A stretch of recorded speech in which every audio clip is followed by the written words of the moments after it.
What's up, football heads? Welcome back to that show. Let me pull my microphone closer. As always, I am your host, Kyle McQueen. We're here on a Let Me Talk to You Tuesday. We're going to talk about the 4 p.m. games. We're going to talk about Sunday Night Football. We're going to start with Monday Night Football because both of these teams entirely irrelevant. And then I think I'm going to end with a little bit of a discussion based on the last couple games that I'm going to talk on. It's a little vague tease that is not enough to keep you around, but you're here, so you're going to stick around. But with that said, let's get into it. Let me talk to you. All right. Like I said, first we're going to talk about this Monday Night Football game. As usual, unless my team's playing or unless it is a dynamite matchup, which, let's be real, there's not been a ton of top-tier Monday Night Football games this year, at least that I can remember. So I'm watching wrestling, is what it is. But I got two TVs, got one on both, or I'm at my desk. I got Raw on the TV, the game on my computer. So I'm paying enough attention to tickle around this game between two teams that are now 5-8. Like I said, wholly irrelevant at this point in the season here, well into December. Cincinnati Bengals, Dallas Cowboys. Listen, I'm telling you, man, every single day I go on Instagram and FanDuel has some post that is designed in a lab specifically for the express purpose of pissing me off. And yesterday, might have been today, last night, one of these two, it was, is Jamar Chase better than Justin Jefferson? And the answer to that question is, of course, absolutely not. From an objective football perspective, it's dumb to compare them. They are both clearly top tier, top class, top flight, best in the business receivers. Two very different skill sets for being number one receivers, but come on. Jamar Chase better than Justin Jefferson. Yeah, right. Let me know when Jamar Chase is getting triple covered on every single play and is still putting up 130-something yards and 2 touchdowns. Now, Jamar, he's got the stats. He outgained Jefferson this week. Again, he leads the league in receiving. He's got more touchdowns. That's fine. It is what it is. There's more than counting stats that make you the best receiver in the game. Jamar Chase does what he does, and he's the best in the league at what he does, 100%. But when Kevin O'Connell came over to coach the Minnesota Vikings, the very first thing Justin Jefferson asked Kevin O'Connell, the first thing he said to him was, why was Cooper Kupp open so often?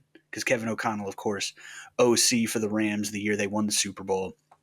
And Kevin O'Connell told him basically, well, we could do that for you too, but you're going to have to learn every position on the field. You're going to have to learn every receiving position. You have to learn to line up everywhere. And remember, coming out of the draft, Justin Jefferson, he was a slot receiver, which is why he fell all the way to the Vikings, was passed over, CeeDee Lamb taken before, and CeeDee Lamb's been fantastic.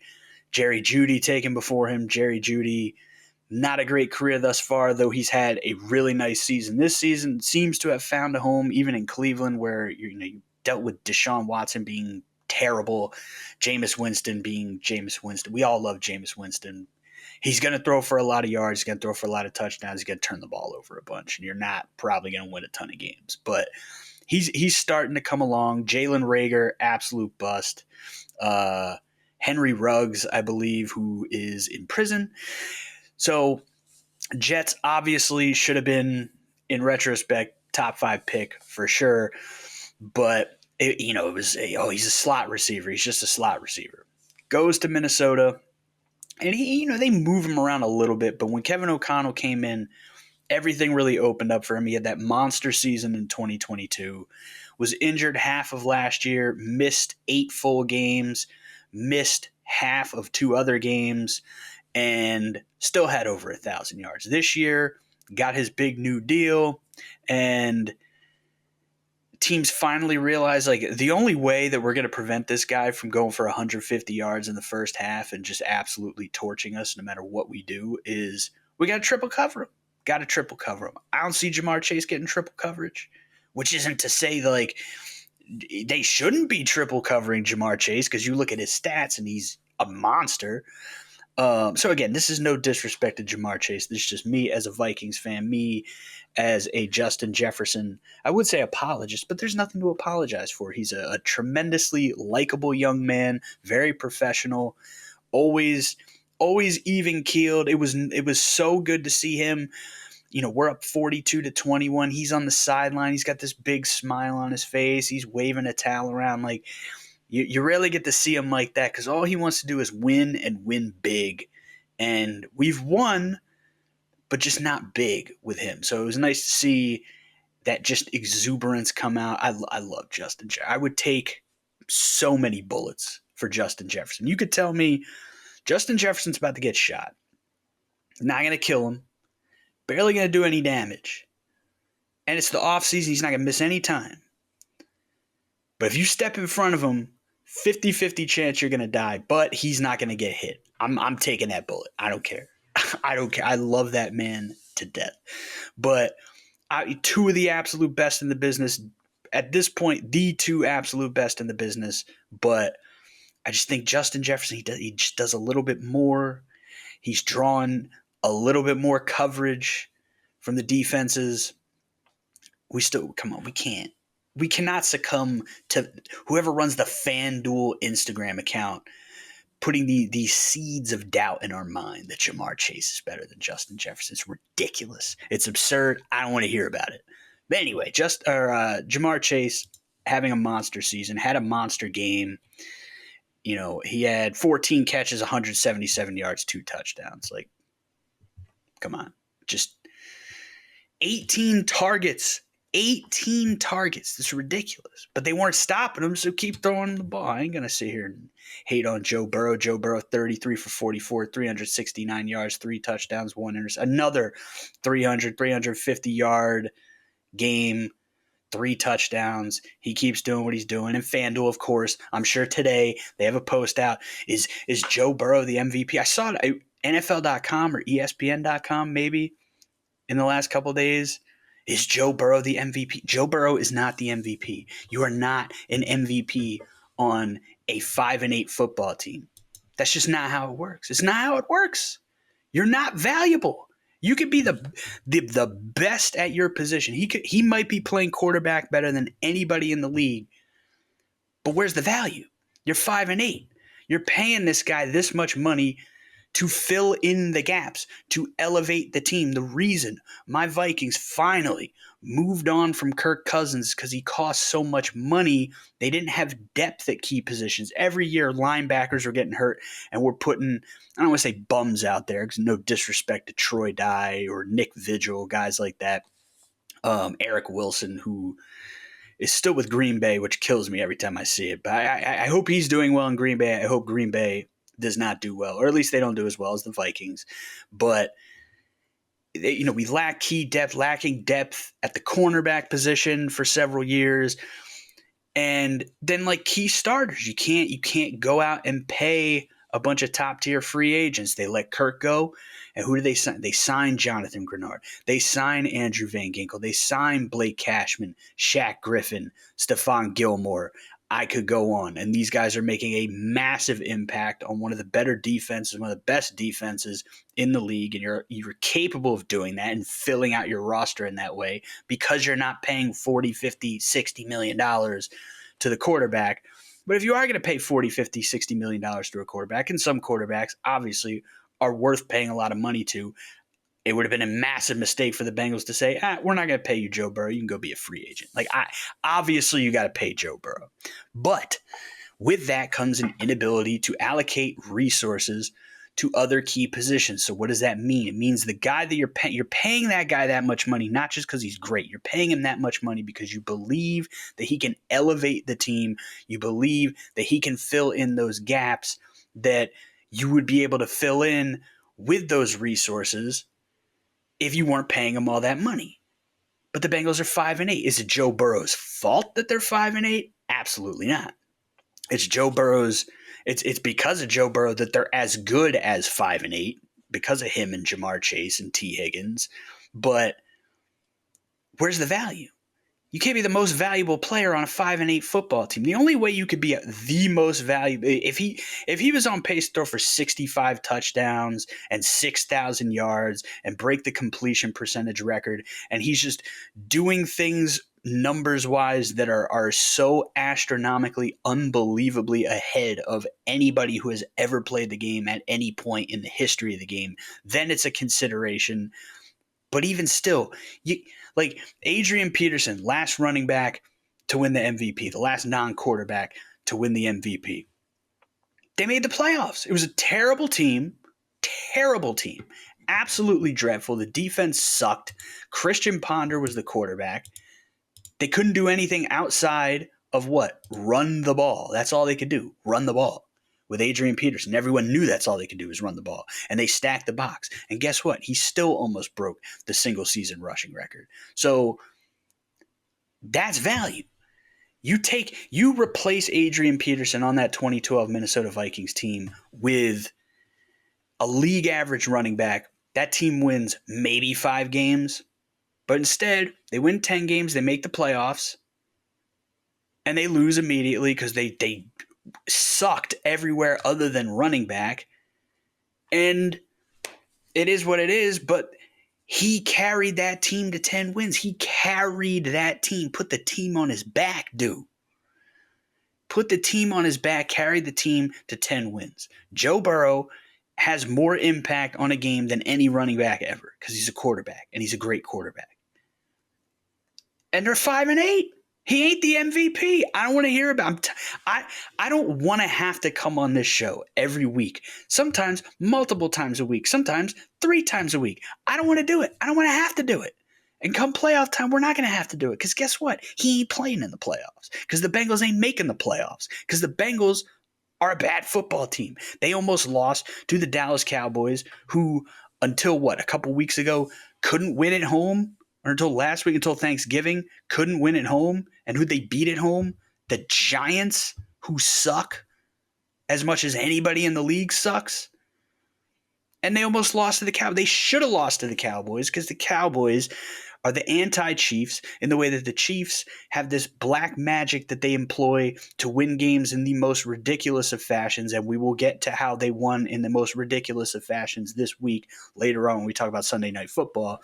But the Cowboys have anti-black magic that they find the goofiest, most ridiculous ways to lose football games. The game, it's 20-20. 2 minutes left. They force a stop. The Bengals, well in their own territory, they go to punt the ball. Punt's blocked. Somehow, the Dallas Cowboys, the 2024 Dallas Cowboys, find a way to turn a blocked punt into a negative play for them because Oruwariye goes to field it.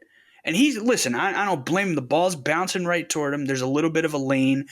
If he recovers it where he recovers it, probably, I don't know, with Brandon Aubrey, he probably might be able to hit a field goal from there. But you're thinking, if I can get 10 more yards, we're in field goal range. We can grind clock. We can win this game.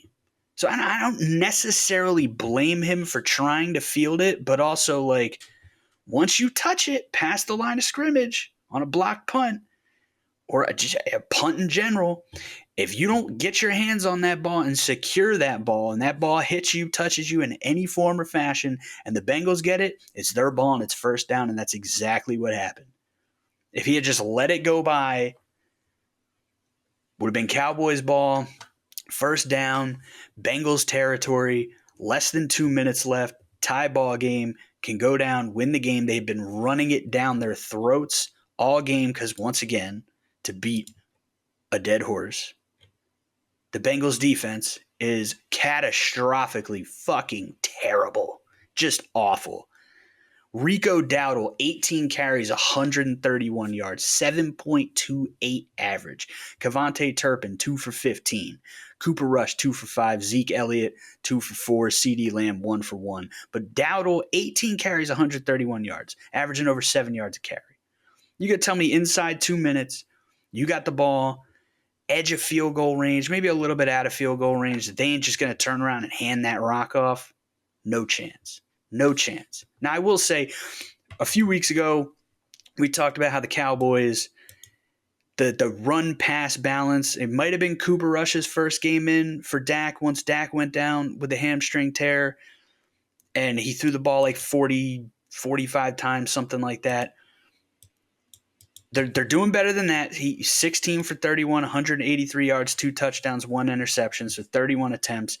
Dowdle, 18 carries, Turpin 2, so that's 20. Zeke Elliott 2, that's 22. CD Lamb gets 1, 23. 23 to 31. Not bad, not terrible. But the way you're running it down their throats, I mean, they probably should have ran it 5 or 6 more times here. Just to pick nits. It is what it is. And you can pick the nits. Because they lost. Because the Cowboys lost a game that I picked the Bengals. Caesar picked the Bengals. I feel like most people probably picked the Bengals because most people, for whatever reason, still have this delusion in their mind that the Cincinnati Bengals are actually a good football team and that they should be in the playoffs. And they might still make it in the playoffs. They're not going to make the playoffs. They're not making the playoffs. It's not going to happen. The best they can do is 9-8. The Broncos are sitting at 8 wins right now. The Broncos going to lose out. And then what about the Dolphins? Dolphins got a soft schedule.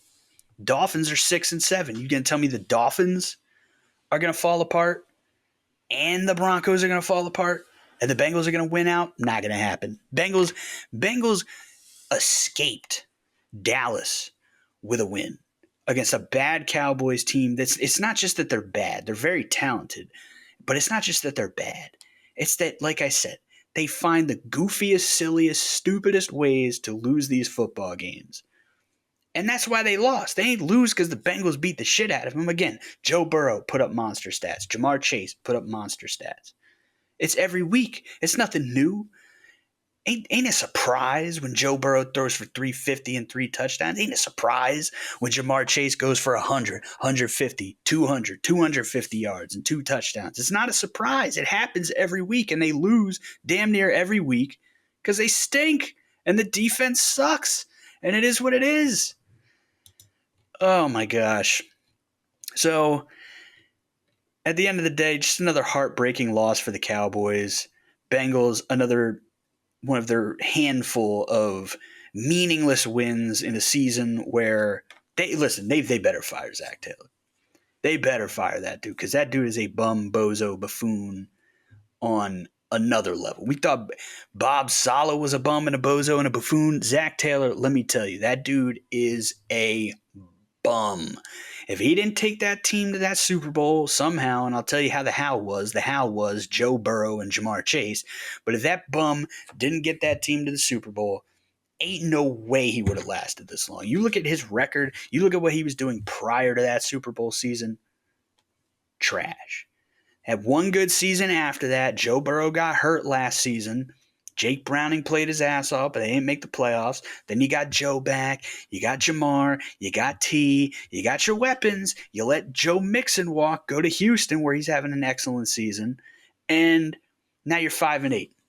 Bad football team. Bad defense. And I like Lou Anarumo. I think Lou Anarumo is an excellent defensive coordinator, but he ain't got any pieces. They got Trey Hendrickson and who? Who else? Who you got?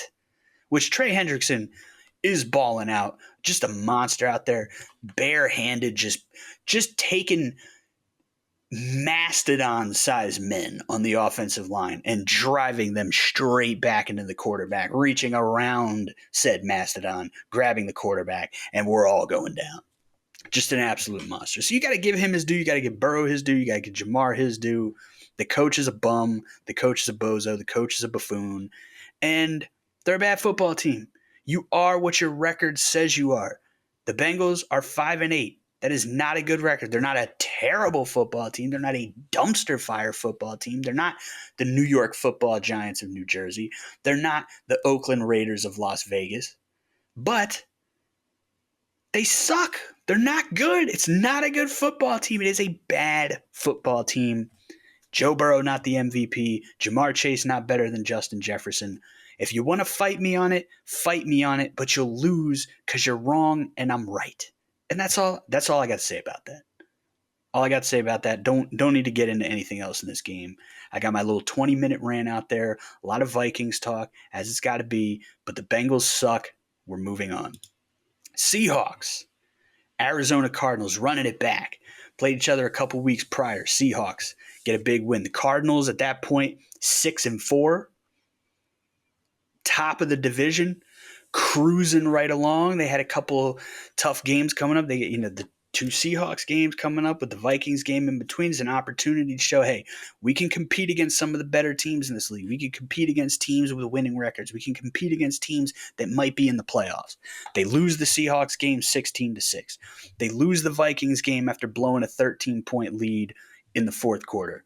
And then they come out and they lose to Seattle again, 30-18. The Cardinals are now 6-7. The Seahawks, NFC West best, 8-5.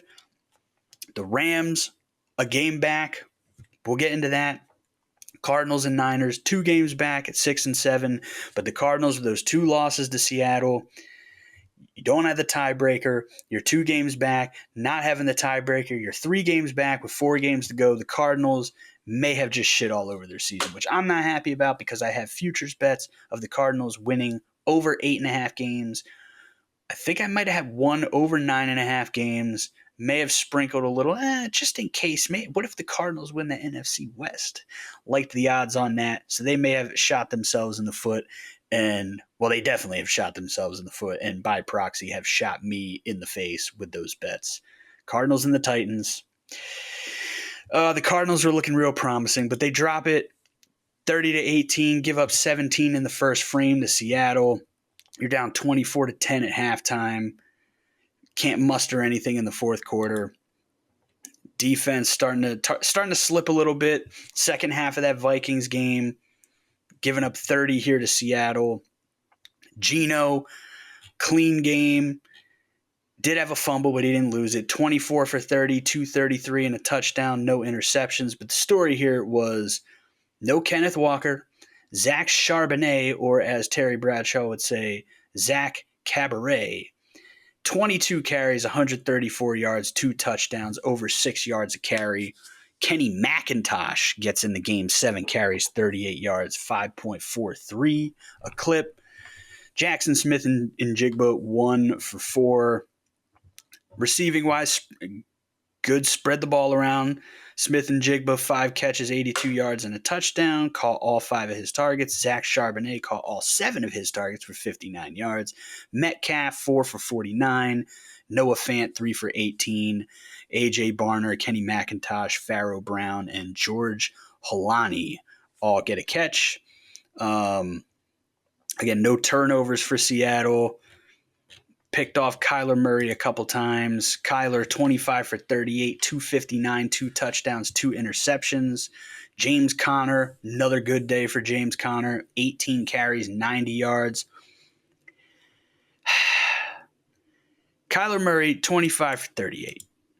38 pass attempts. James Conner, 18 rushes. Now, again, you're down 17-7 after the first quarter. You're down 24-10 after the second quarter. But it's a 2-score game. You got 30 minutes of football left. You are allowed to run the ball. You're allowed to run the ball. Unless there's 5 minutes left and you're down 2 possessions, you can run the ball. James Conner's a monster.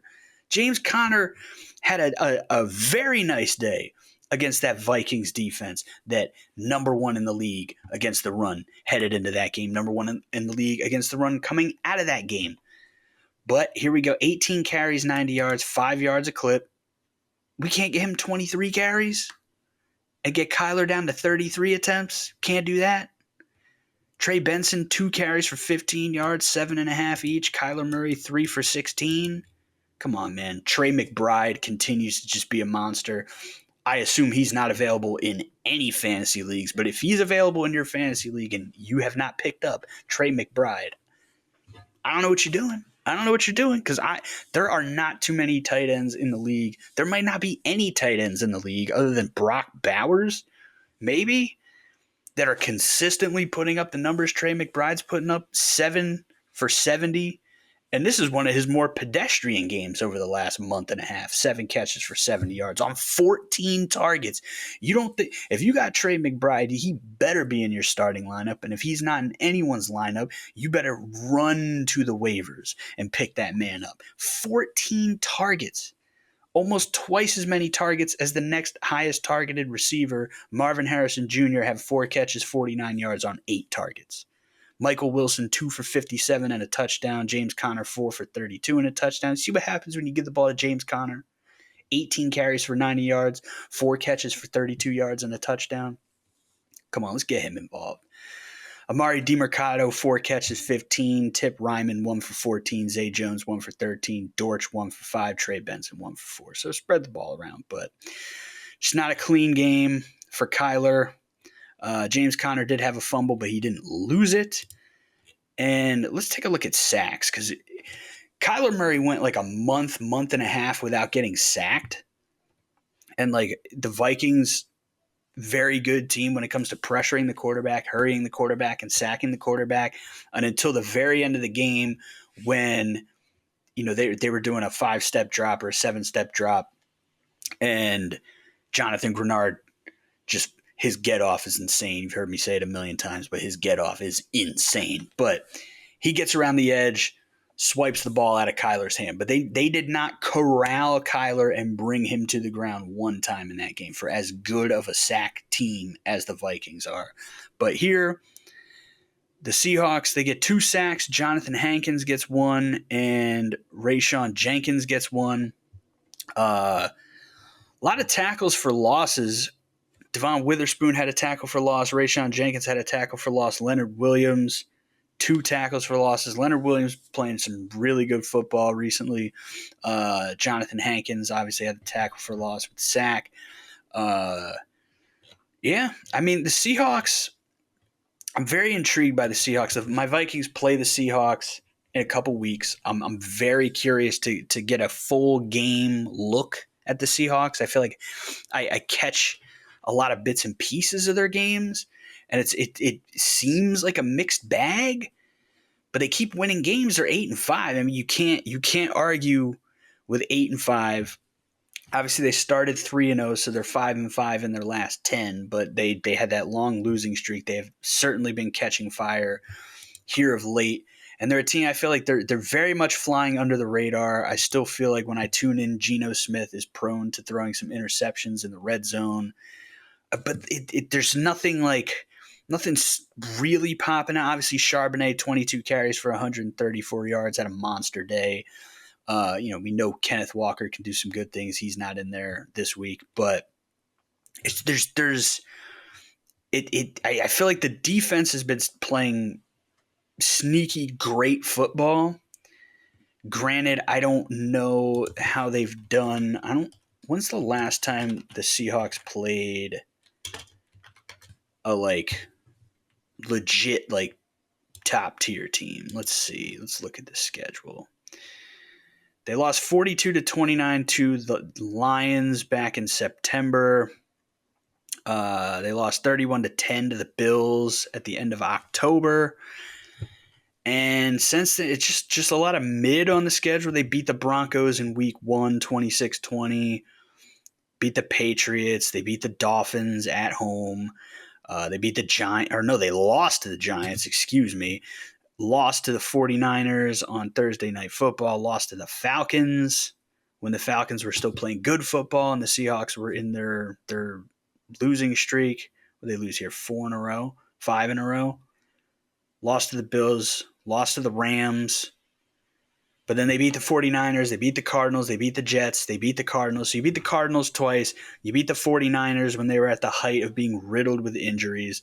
And you beat the Jets. Congratulations. So they got Green Bay coming up, Sunday Night Football. That's a legitimate test. And then they got Minnesota at home. Both of these games are at home. Both of these games in Seattle. Green Bay, Minnesota. I think we're going to know more about this Seahawks team and where they're at right now. I don't want to get caught up in how they looked when they were in their losing streak or how they looked in the 3-0 start. Like, where are they at right now? They've won 4 games in a row, but they got 2 real tough games here coming up. And let's see how they finish the season. Then they finish at Chicago, at the Rams. So that Rams game, because the Rams starting to figure out the Rams are only a game back. Let's look at the Rams schedule. The Rams, I believe, have the Thursday night game at San Francisco. Then they're at the Jets, host the Cardinals, host the Seahawks. So the Rams, the way the Cardinals defense has looked past couple weeks, I don't know. I feel like the Rams have the best unit in all four of these games. And the Seahawks, if the Seahawks find a way to beat Green Bay and beat Minnesota, then I think we got to give full respect to Seattle, that this is a playoff team. This is a team that's capable of winning at least one playoff game, because they would have just beaten the two top wildcard teams in the NFC. I don't see them winning both of those games. If they split, then I think we're still kind of in a, like, I don't know. Like, we know that they can beat one of those teams. They can beat that caliber of team, but will they? Can you trust it? Do you trust it in the playoffs? Granted, they'll be at home if they win the division. But if they split those games, Seahawks at Rams, January 5th, 10 a.m.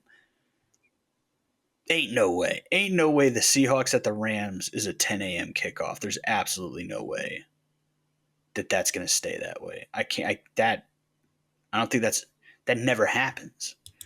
I'm pretty positive West Coast games are never played in the 1 p.m. slate, which for us out here is 10 a.m. So I imagine this is either a typo or just something, because the last couple weeks they move. There's some Saturday games, some Sunday games. They don't know who's going to be the primetime game just yet, so we'll see. But Seahawks at Rams.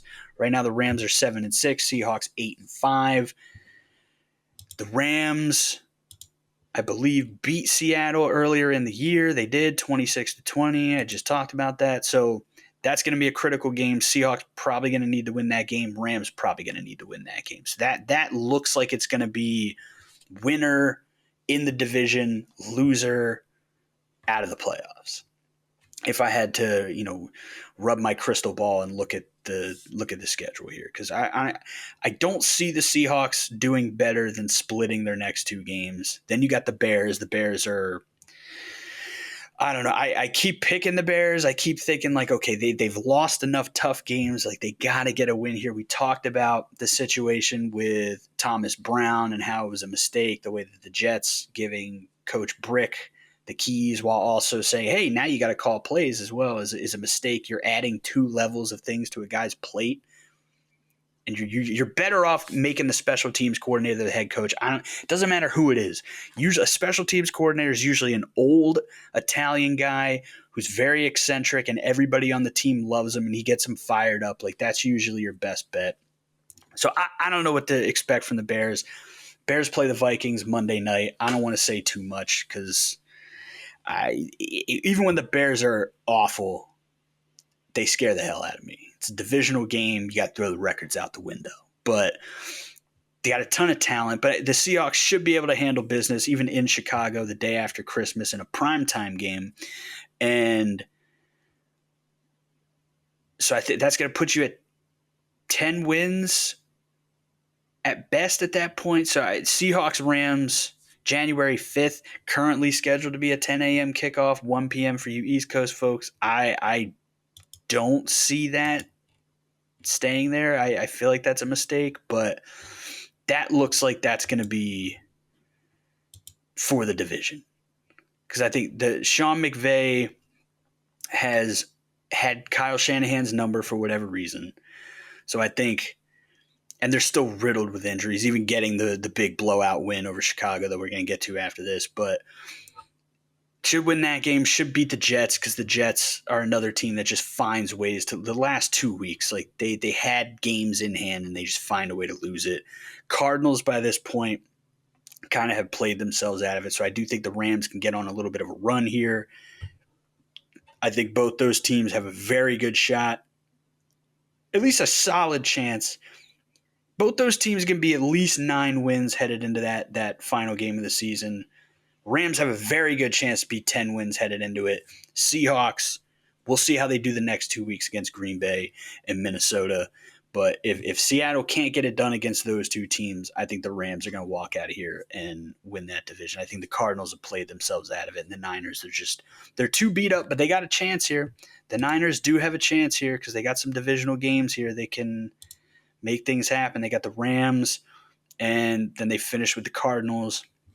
They don't have any more against Seattle. Let's see how they did against Seattle. They lost 1-1, so they split there.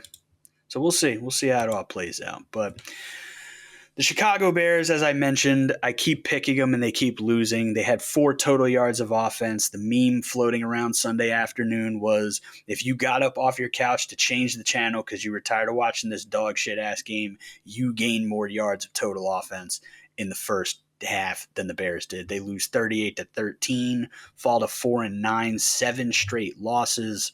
First game under their interim head coach. The Niners finally get off the schneid a little bit, get back to 6-7. They're right there with the Cardinals. You're 2 games back. You're not totally out of it, but you're probably out of it. Just based on the way the schedules line up. I don't see the Rams.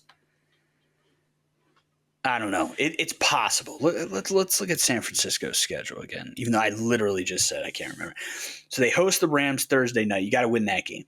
You win that game, you knock the Rams down a peg, you get back at that point within a game and a half of Seattle. Seattle's got the 2 tough games coming up, so you feel like you can make up some ground. Then they're at Miami. That's going to be a tough game because Miami is surging right now. Miami at home late in the season. Still going to be warm down there. It's a long trip from Northern California all the way down to South Florida. So that's going to be a tough win. Then they host the Lions in the penultimate week of the season on a Monday night. Probably going to get demolished. Maybe Bosa's back. Maybe Fred Warner's ankle magically heals itself. I don't know. Maybe Diamador Lenore is back. But tough schedule for the Niners. I don't see it happening for them. But they get a nice win, monster win over the Bears, who just this I thought was the week. You're playing a beat up Niners team.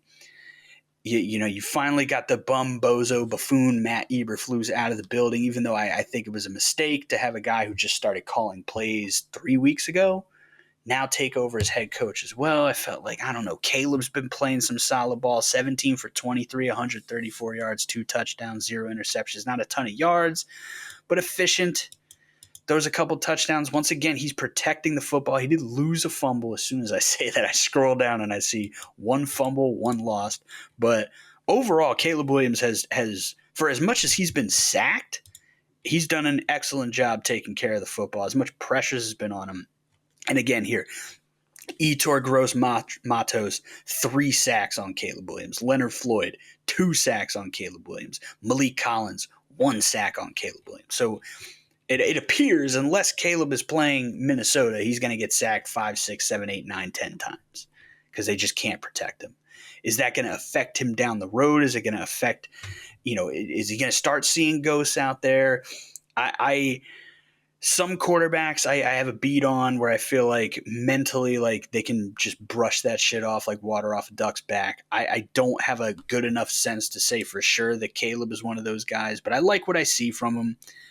But he gets hit a lot, man. A lot. It's remarkable he hasn't fumbled more than he has for as much as he gets sacked, just on the law of average. But DeAndre Swift, another terrible game, 14 carries, 38 yards. DJ Moore, 6 for 49 on 8 targets. His body language is terrible on the sideline. Roma Dunze, 4 for 42, 2 touchdowns. So, nice little game for the rookie. Keenan Allen, 3 for 30. We got to get him out of there, get him back to the Chargers on a cheaper deal that they can handle with their cap situation. But get him back to LA, get him out of here, please.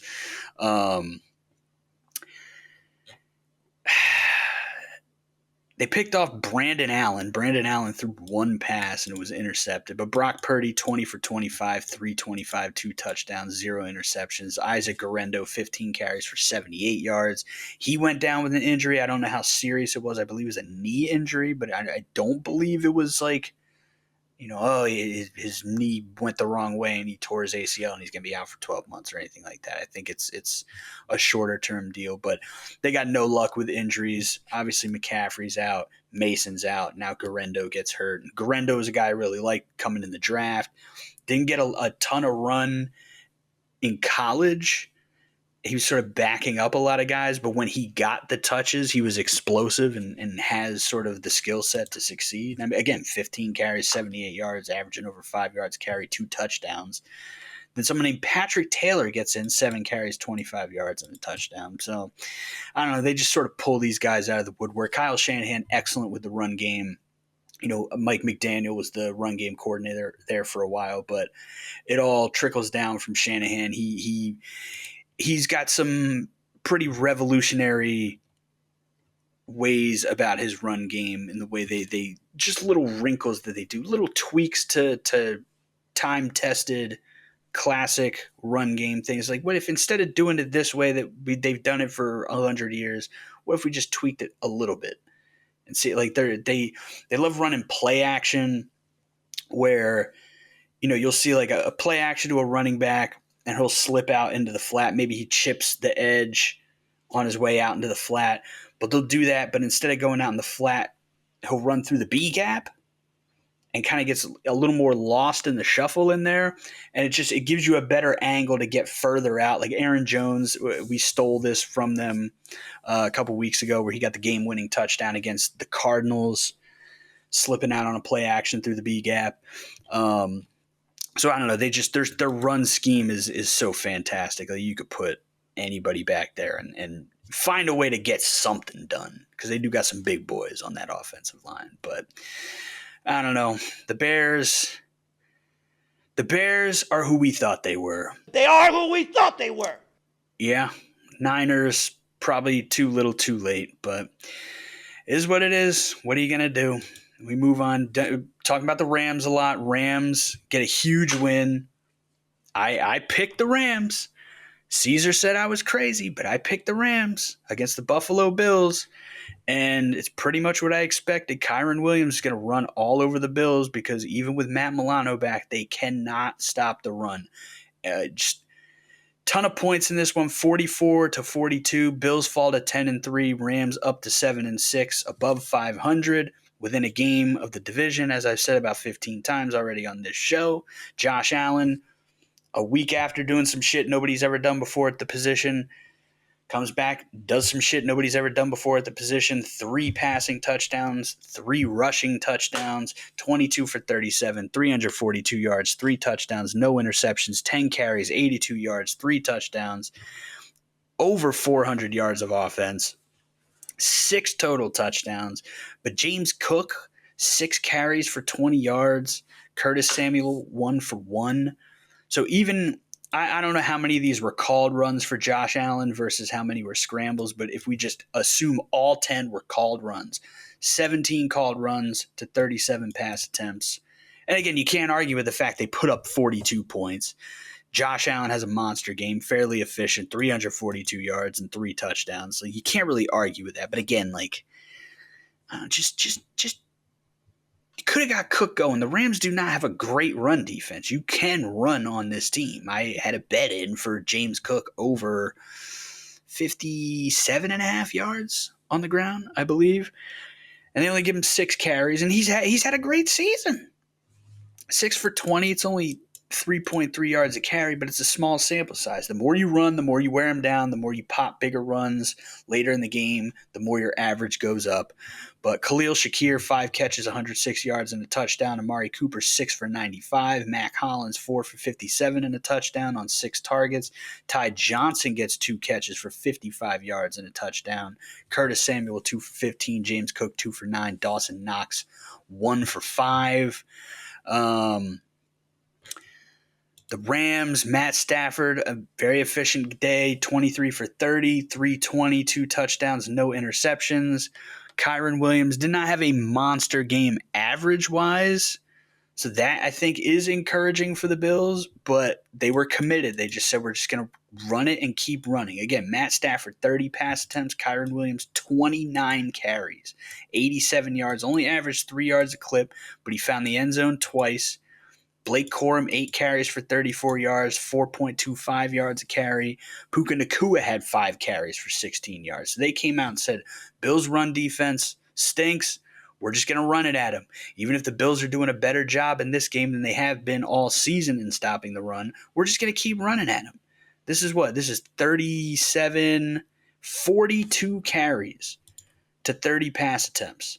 And Matt Stafford still threw for 320 yards.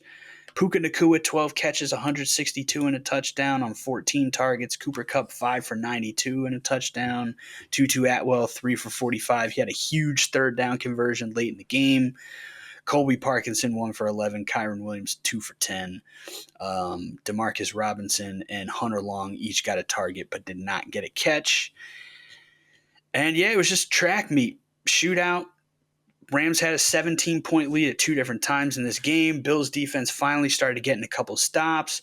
They get back in the game. They were down 9. They needed a touchdown and a field goal. They had all 3 timeouts. They get down to the 1-yard line, and they go for a QB sneak. Now, in every other situation, going for a QB sneak with Josh Allen on the goal line, incredibly smart move.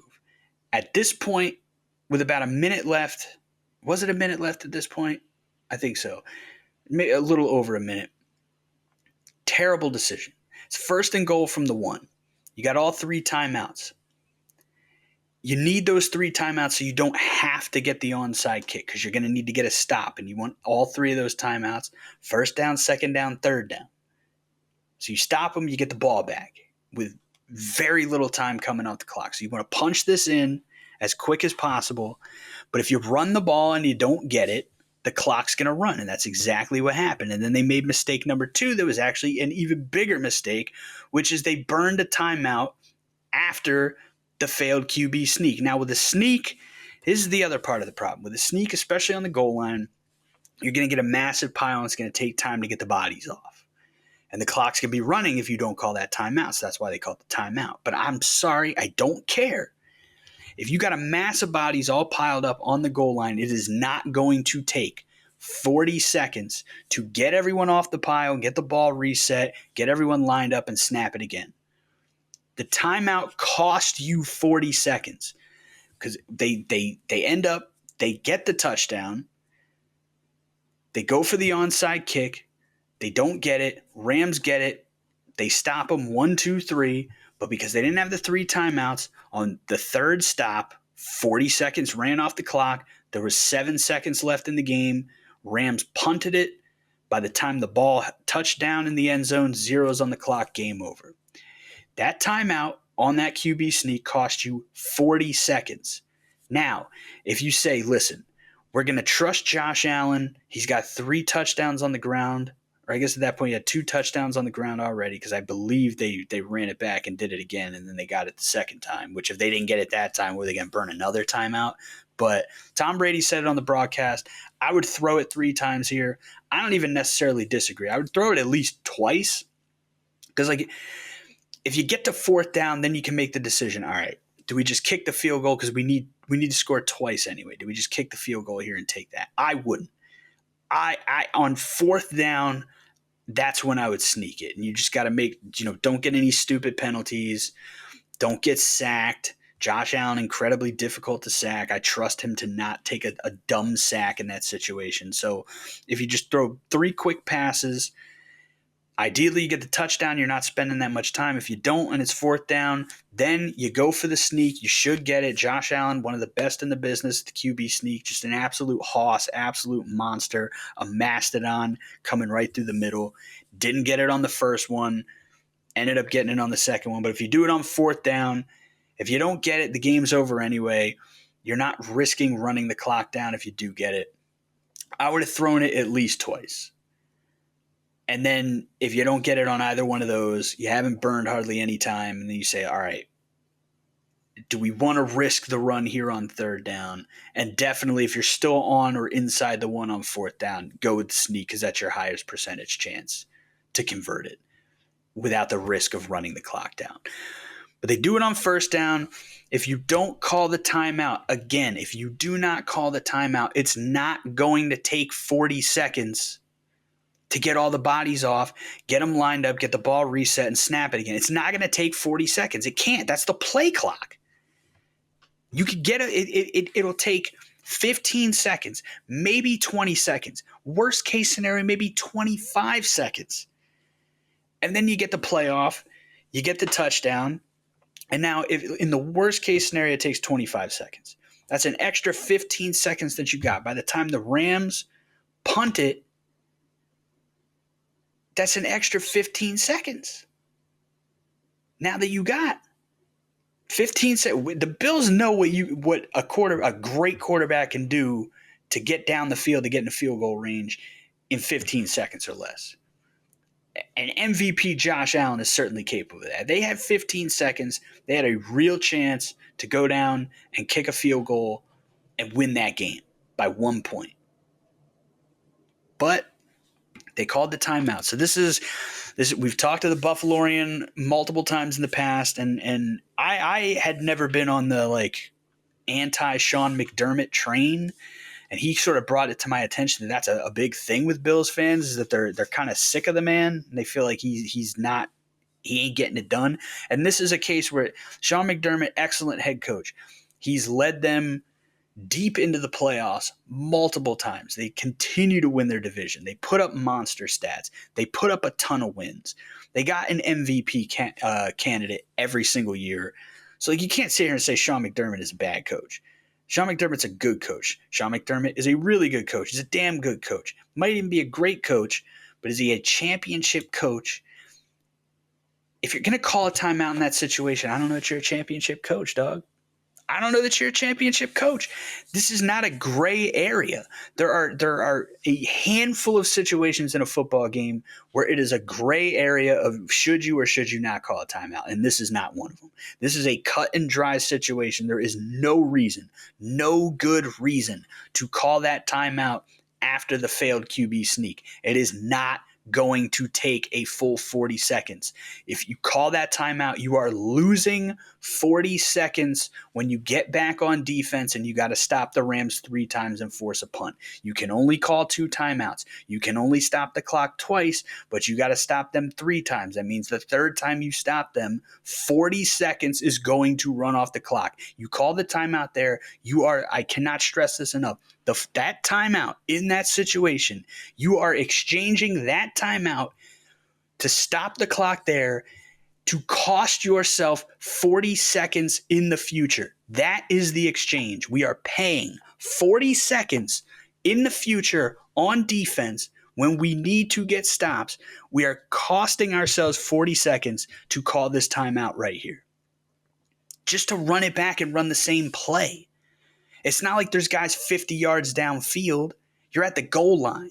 It's not going to take that long to pull the ball. And, there's going to be defenders laying on guys, and they're going to have to pull them off. It's not going to take 40 seconds. It's not going to take 40 seconds. Even if it was going to take 35 seconds, you'll take that 5 seconds.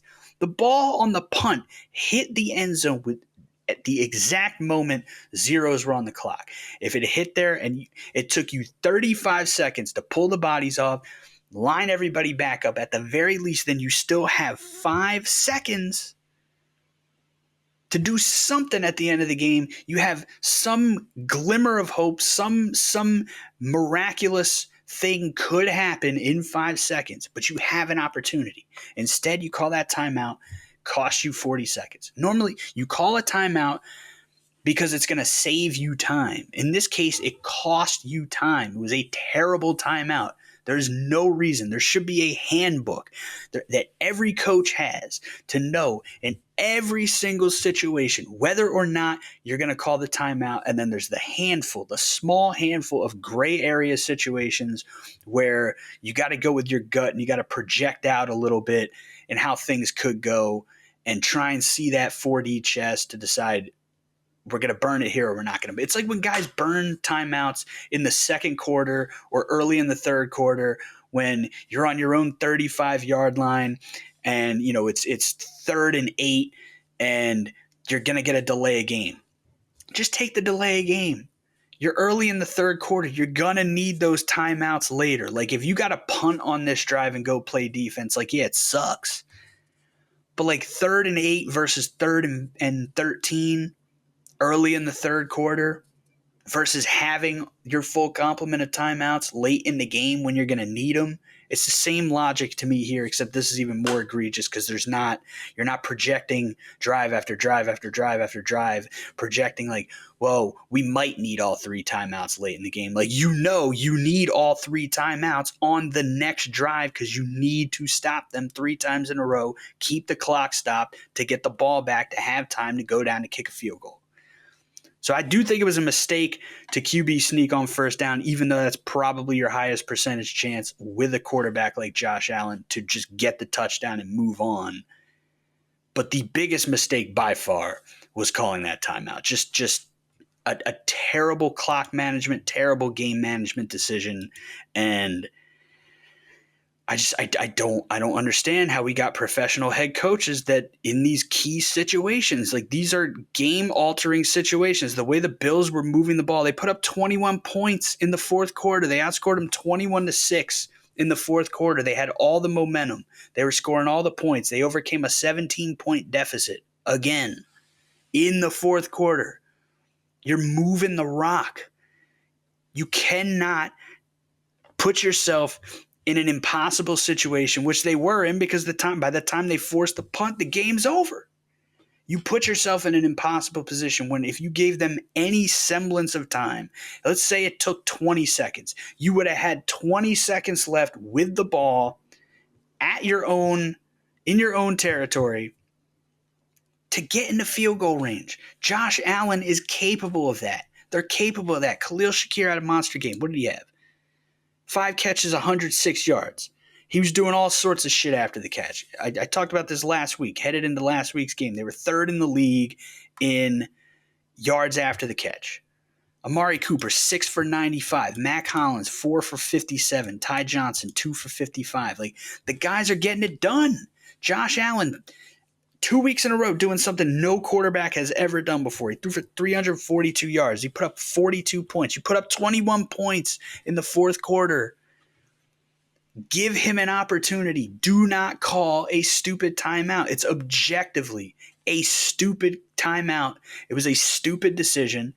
I'm not saying it should cost him his job, but if you're already on the fence, and for years now, Bills fans have been over Sean McDermott. And like, we talked to Tanner, and he can acknowledge, like, he's a damn good football coach, and he played a massive part in getting the Bills from, a perennial non-playoff team, not a dumpster fire, but just a perennial, like, just not good football team, to getting them to a contender year after year after year after year. So there's no disrespect to McDermott, but it might be at the point, if something like this happens in the playoffs, you might need to make a change. You might need to call up Bill Belichick, say, hey, Bill, come fix this defense. We got Josh Allen and the boys on offense. You ain't even got to worry about it. Come in, work your magic on the defense. We'll have Matt Milano back at full health. You still got Ed Oliver. You still got Greg Russo. You still got Von Miller. You still got some pieces. You still got some talent that you like on that side of the ball. Rasul Douglas. But just a catastrophic decision. And I wanted to save this game and the Chargers-Chiefs game for the end to have a larger discussion here, because the Chiefs pull out yet another. We all saw it. 19-17 win over the Chargers. You felt like the Chargers, they had it. You could feel it. Caesar picked them. I wanted to pick them. I did put just a tiny little $5 bet on the Chargers. I also put a larger bet on the Chargers to cover the 5.5-point spread, which they did. So thank you there. You know how I feel about Justin Herbert. I think he's a tremendously talented quarterback that is, for whatever reason, perpetually overrated because people seem to think he's a top 5 quarterback, and he's not. He only put up 17 points. And again, the Chiefs' defense is fantastic. 21 for 30, 213, 1 touchdown, no interceptions. It's not enough. If you're a top 5 quarterback, you got to come out here. You got to put points on the board. You got to go get the game. You got to take it into your hands. You got the ball. You're driving. You're going down to win the game, to salt the game away. Keep your offense on the field, make the plays so Patrick Mahomes and Andy Reid, with his brilliant offensive mind, does not have another opportunity to steal this game away from you. And that's exactly what happened. Justin Herbert could not get it done. I want to go all the way to the end. They got a field goal to take the lead on the last drive, 37 yards, but he takes a sack. 1st and 10 at the Kansas City 18-yard line. You're going in here. You're trying to run as much clock as possible, and you want to punch this ball in the end zone. Force them to – if they got any time left at all, if you can run the whole thing down, run the whole damn thing down. And like I said, that's the key to beat the Chiefs, 4D chess. Possess the ball with 10 seconds or less on the clock, with the lead or going in to take the lead, so that by the time Patrick Mahomes gets that ball in his hands, there's less than 10 seconds left and he's losing. Or ideally, you kick a field goal, zeros on the clock, you win the game, game over. They don't get another chance. So they got 1st and 10 at the Kansas City 18, 1-yard run, 2nd and 9. What happens? Justin Herbert takes a 7-yard sack. Can't happen. Cannot happen. Can't let it happen. Then they 5-yard run, so we keep the clock running. Kick a 37-yard field goal. Kansas City, they got 4.5 minutes left to go down, kick way too much time. Now, realistically at this point, are the Chargers going to run the entire clock down? Probably not. But you go 16 plays, 52 yards. You start at your own 24-yard line. 16 plays, 52 yards, 8.5 minutes. You got to put that ball in the end zone, baby boy. You got to find a way to get that ball in the end zone. Go up 21 to 16 at that point. Probably go for 2 just in case they miss the extra point and go up 6, just to give you that cushion. But you're forcing them to go the full length of the field.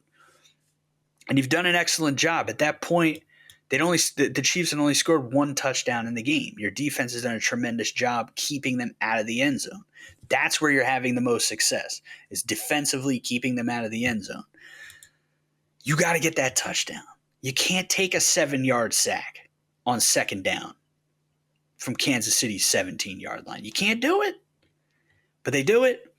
Kansas City marches down the field with their 3rd-string kicker. They kick the ball, doinks off the upright, and somehow it finds its way in for the win.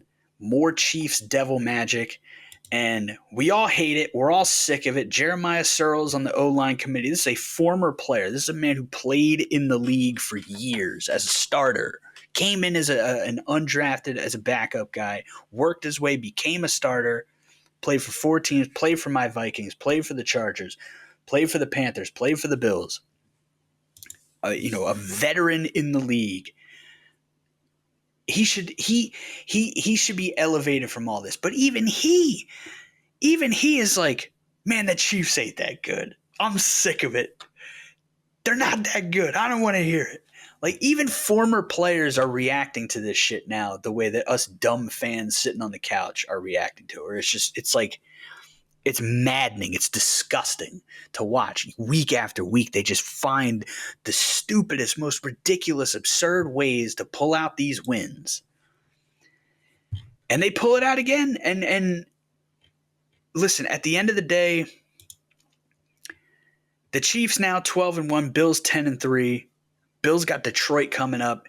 You're looking at this thinking, like, this is probably it. Like, this may have been the best chance for an upset of the Chiefs and for the Bills to leapfrog them because they beat them head-to-head. I mean, the Chiefs still got a couple tough games left. I believe they have the Steelers, and then they end with the Broncos. So, I mean, you know how I feel about my Denver Broncos. Last week of the season, the Chiefs, they got to head into Mile High Stadium. And you already know what's coming. I kind of want to say it. I want to say it. Do I want to say it? No, I'm not gonna say. I'm gonna save it for the pick show. Broncos coming off a bye. I'll save it for that. It's a little tease for the Wednesday pick show because you know what I want to say right now. But the Chiefs, they got the Browns next week. Then they got the Texans, Steelers, Broncos. So there's still a chance here. But the Bills got Detroit in Detroit with Sonic and Knuckles, man, against that run defense, man. I don't know. They do got a nice ending. They got the Pats twice, and they got the Jets. So that should be win-win-win to finish the season. Win-win-win no matter what. That's 13 wins. If you beat Detroit, you get to 14-3. Can the Chiefs go 2-2 down the stretch, and can the Bills jump them? I don't know. But the Bills, I think a lot of us were sitting there saying a lot of us like the Bills more than I think we all like the Bills more than the Chiefs, unless you're a Chiefs fan. Or you're, a Bills hater for, I don't know, division reasons. But are the Chiefs better than the Bills, or are the Bills better than the Chiefs? I don't want to say it. I don't like to say it. I don't like to have to sit here in this chair and say this right now, but the Chiefs are better than the Bills. They're not beating teams the way the Bills are beating teams. They're not putting up points like the Bills are putting up points. They don't have the MVP. Their quarterback is not playing particularly well this season, despite being, in most people's minds, the best quarterback in football. But why are the Chiefs better than the Bills? Andy Reid. Andy Reid, man. Andy Reid plays 4D chess. Andy Reid knows how to get this shit done, and Patrick Mahomes is an extension of Andy Reid, has that knowledge. Andy Reid ain't calling a timeout after a failed fourth down or a failed QB sneak on first down on the goal line. He ain't calling that timeout. Andy Reid knows what to do in that situation. Andy Reid knows ain't no way in hell we're calling that timeout because it's going to cost us 40 seconds.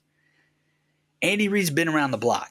There's nobody in the league coaching a team that has anywhere near the experience that Andy Reid has now that Bill Belichick is not currently in the league. I mean, you got guys like Mike Tomlin, you got guys like John Harbaugh, that have been around for 17 years now, shit like that, something like that, 18 years, 18 years, something like that. But Andy Reid been around.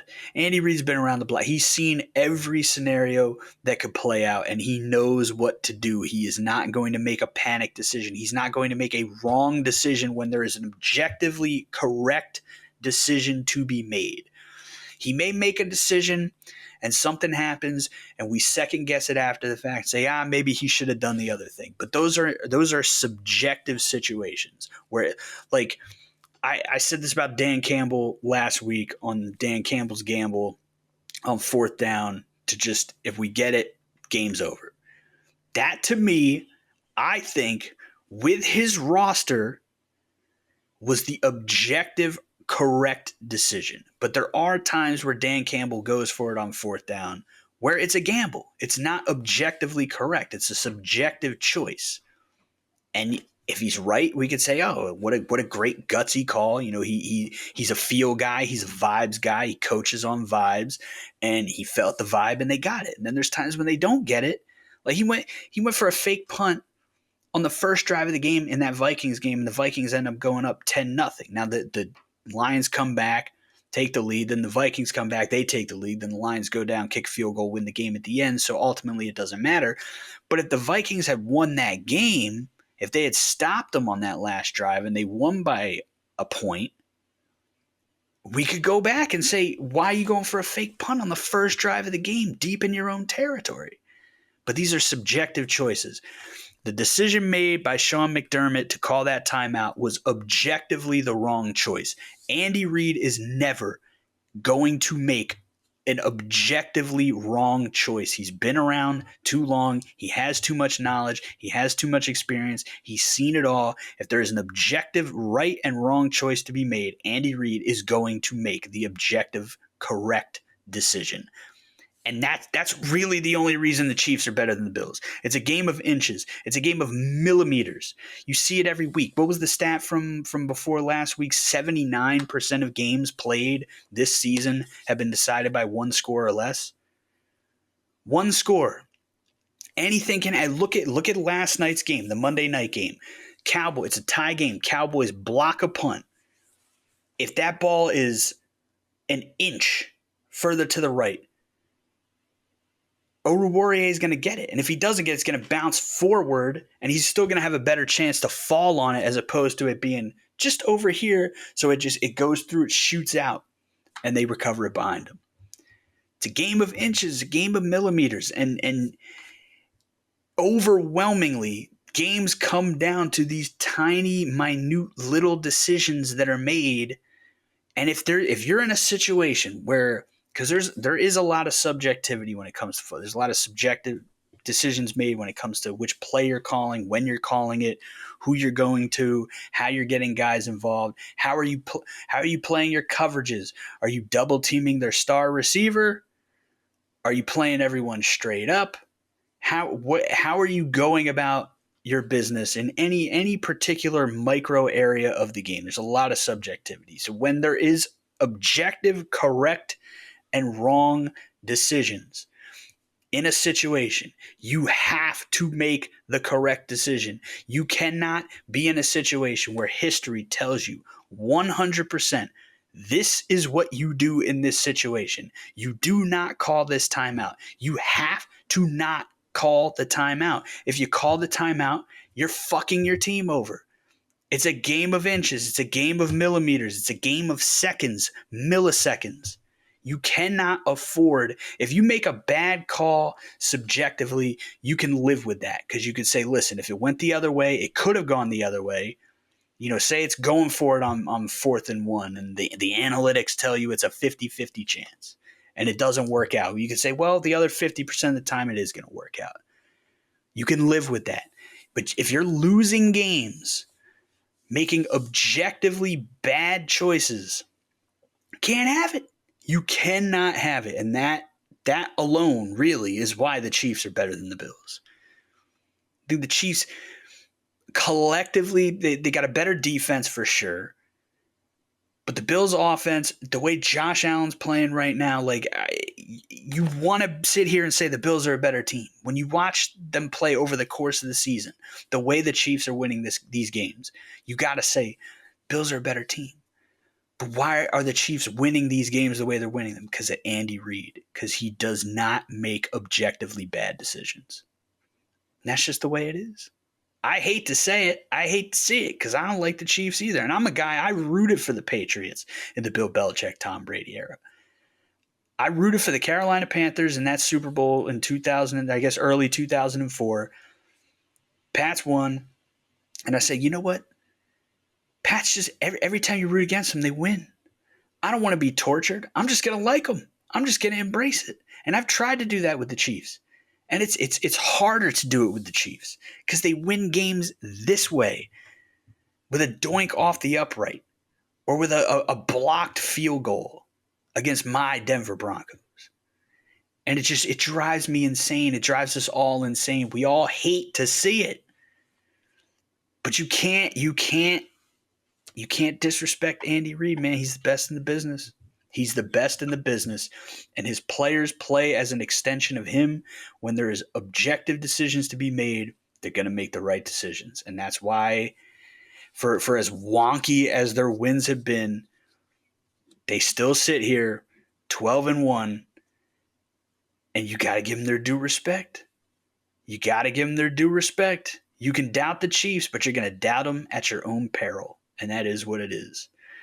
But that's all for the Week 14 recap. This is part 2 here on a Let Me Talk to You Tuesday. Thank you for letting me talk to you on this Tuesday, probably Wednesday by the time you're watching or listening to this, maybe even later.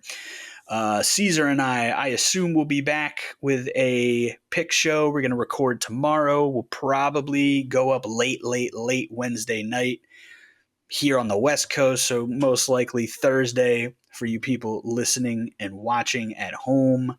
Thank you for listening and watching at home or on your commute or at the gym. I've been told we are excellent workout material. Don't take my word for it. This is the viewership. this ain't from me. I have not worked out listening to my own show at all, so I can't tell you. But thanks for watching. Thanks for listening. Please like and subscribe. It helps with the analytics and helps push things out to people who might enjoy our content. So please like this video. Please like this podcast. Please subscribe, however you're watching. If you're watching or you're listening on Spotify, if you're listening on Apple Podcasts, if you're watching on YouTube, hit the subscribe button. Helps us grow the channel. And find us on Instagram at Footballhead Show. That's with 2 S's, at Footballheads Show on Instagram. And as always, please comment. Tell me, what am I missing about your favorite team? Unless you're a fan of one of these dog shit ass teams that as the season goes on, we are going to talk less and less about because they are wholly irrelevant. But what do I need to be talking about? What do we need to be talking about in regards to your favorite team? What are the national media Muppets not talking about that they should be talking about, but they're not talking about it because they are the national media Muppets? You tell me in the comments below. Please do it. Like, subscribe, follow. Tune in next time. Pick show coming up. I appreciate you all. And until next time, as always, take it easy, football heads.